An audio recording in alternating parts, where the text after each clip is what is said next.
Welcome back. In this video, we are going to talk about converting between pressure units and our first major gas law, Boyle's law.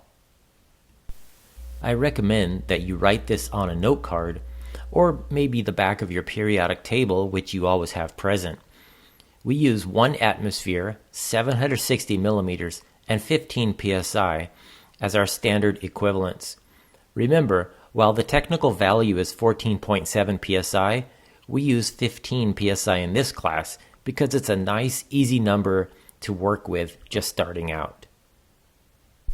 Let's say you have an oxygen tank pressurized to 2.00 atmospheres, and you want to know the pressure in psi. You need to set up your fractions so that the atmosphere units cancel out, leaving psi up on top. And we have the template set up here. So what we would need to do is just take 2 times 15, which gives you 30 psi. It's just like the dimensional analysis we've done in previous chapters. Now let's talk about Boyle's law. It states that pressure and volume are inversely proportional. Think of a bicycle pump. When you push down on the handle, you are decreasing the space or the volume inside the tube, and that happens because you're increasing the pressure. Because you've squished those gas particles into a smaller area, that's what's actually causing the pressure to shoot up. They do the opposite of each other. If one goes up, the other must go down. Mathematically, we write this as P1 V1 equals P2 V2. The 1s represent your starting or initial condition, and the 2s represent your final conditions. A pro tip here, before you start the math, make sure that both your units match up. If your P1 is millimeters of mercury and P2 is in atmospheres, you've got to convert one so that they are both the same before you can solve for volume and plug in your values and get your final result. After you do your calculations, always perform a reality check at the end of your calculation. If you solved a problem and found that your pressure increased, but your volume also increased, you know something went wrong with the algebra. In a proper Boyle's law scenario, if that pressure goes up, that volume must go down. So if your volume went from 220 milliliters down to 157 milliliters, you're likely on the right track. When you look at this image, we are tracking a specific batch of oxygen as it moves from the tank to the patient. Here is how that story translates into P1 V1 equals P2 V2. The initial state, or inside the tank, this is your state 1. The oxygen is trapped and highly compressed, so P1 is equal to 180 atmospheres. This is the starting pressure. These molecules are packed tight, creating massive force against the cylinder walls. The V1 of this gas cylinder is 2.5 liters. This is the starting volume. It's simply the size of the tank itself. The transition, or the regulator, acts as the equal sign in our equation. It allows the gas to move from the high-pressure tank environment into the low-pressure environment of the tubing. The final state, or in the tubing, this is our state 2.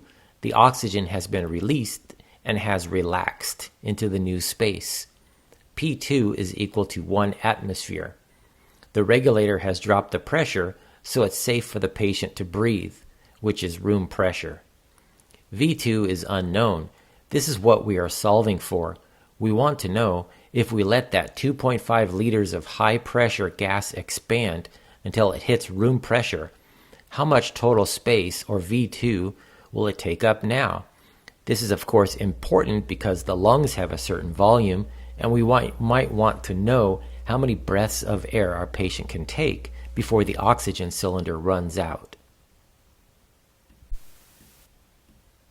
So here's the word problem, typed out as you would normally see it on chemistry. And we know that P1 is equal to 180 atmospheres. That's rather typical for a compressed oxygen cylinder. V1 is equal to 2.5 liters. Capital L is liters. Those are the initial conditions. Now you want to think about the final conditions. P2 is equal to 1.0 atmospheres. That's basically room pressure. And the problem is asking us for the volume. That's V2. So we need to somehow figure this out using Boyle's law. So we start out by writing P1 V1 equals P2 V2. And this is our starting point for doing the algebra. We know we want to solve for V2.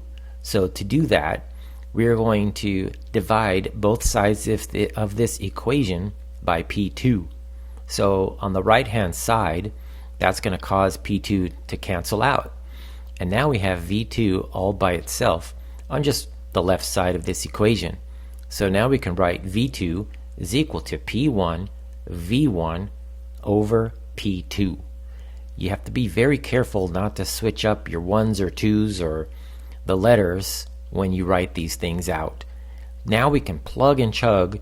The pressure 1 is 180 atmospheres, and the V1 from my list of variables is 2.5 liters with a capital L, and we're going to divide all that by P2, which is 1.00 atmospheres.